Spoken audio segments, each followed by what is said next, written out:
In this video, I'm going to describe two key features of Pochettino's framework at Chelsea so far, which are tilt dynamics and a box midfield. So the idea of tilt dynamics is to tilt towards one side of the pitch and have players closer together for quick, fast interchanges, something that we've seen in pre-season a lot from Poch's Chelsea. A lot of 1-2 touch passing, really quick interchanges in the middle of the pitch, having a lot of players able to make those passes really quickly and interchange to then get the ball out wide as the last sort of final ball and over the top into Jackson or whoever's playing in the 9. So as you can see in this image above, I've tried to show that in this image that most players are within the right side of the pitch. So number 2 could even squeeze over more. So say if that's Cucurella, like inverting inside as like a left centre-back, playing as a left-back but inverting into left centre-back, allowing James to push forward. This means that all of these players in the centre of the pitch, as you can see, are very close together. They can make these interchanges and they can really just move the ball quickly and manoeuvre the opposition's press. But I've left Mudryk, for example, as the 11, or whoever's playing on that left, isolated on that left-hand side, as you can see in this image, still image here. So Mudryk, or the number 11, would be isolated out on that left-hand side, ready for the switch to come over. So as you can see with this image, you've got everybody in that red side. You've got the majority of players on the right-hand side tilt. Even, like I said, that number 2 could even push in slightly more infield. The 3 could slightly come over. And you could have basically everybody within those first 3 lines, 3 phases of build-up. And then you have 11, so Mudryk, for example, right out on the touchline, ready for if that switch comes over. So if they manoeuvre the ball first through the first phase of build-up and through the press, you've been seeing a lot that they'll get through that press using the 3 centre-backs and the 2 holding DMs.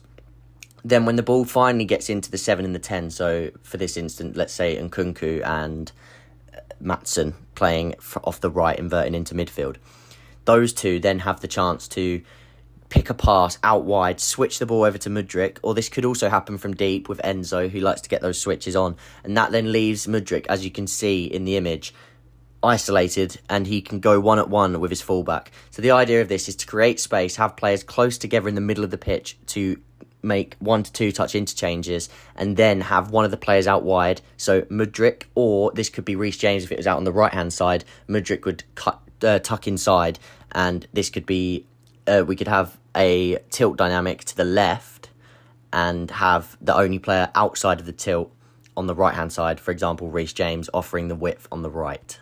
Hopefully that made sense. If you have any questions, ask me in the comments down below. But now let's get into looking at box midfield, which is a key shape for Pochettino's Chelsea. So as you saw in the first image, Poch sets up in a 4-2-3-1. However, with the rotations, it ends up being more of a 3-2-5 or a 3-2-2-3 sort of formation. So this is very similar to the framework of Guardiola's Man City currently.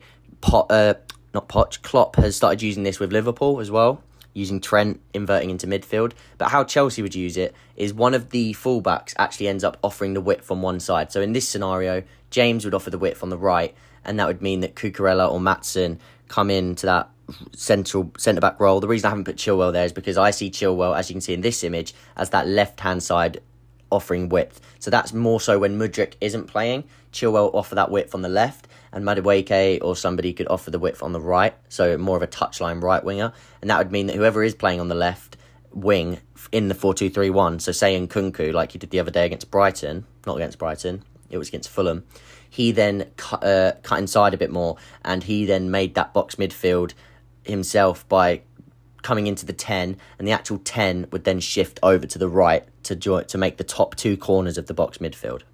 So the main thing with a box midfield is you're having 2 at the base, which is the normal sitters for Chelsea, or the 2 that are at the base in a pivot. So in this case, it would be Enzo and Caicedo, could be Enzo and Santos if we don't get Caicedo, could be lots of different variations. And then in front, you have Nkunku, who has been at the 10. And this is something we saw Pochettino telling him to do the other day, because he was going too quickly to join Jackson in the front line. But Poch wants him to be part of this box midfield and build-up, because the great thing about the box midfield is that if one of the 3 centre-backs get the ball, they can surpass Enzo and Caicedo, miss them out, can play it straight into Nkunku, or let's say whoever this right-hand side player is, Kudus, Elise, a different signing, whoever this may be, Maatsen if he comes in this side.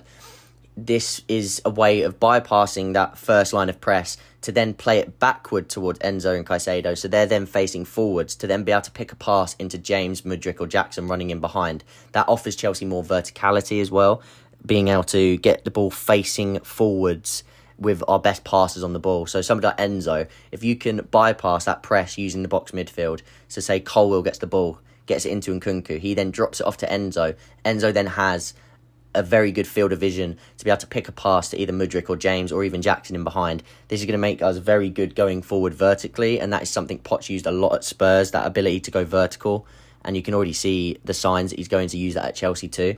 But the other part of a box midfield is just in that first and second phase of build-up. Like I said, first phase, you've kind of got Enzo and Caicedo. They can drop deep to get the ball.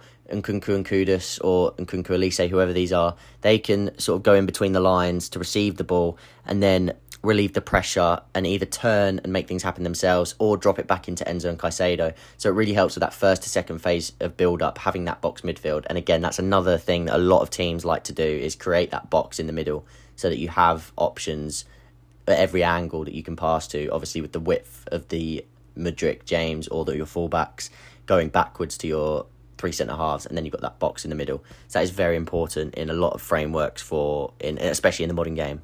Hopefully that made sense for all of you guys. I just wanted to make a really quick video just to explain both of those two key aspects of Poch's framework and tactical framework for Chelsea so far.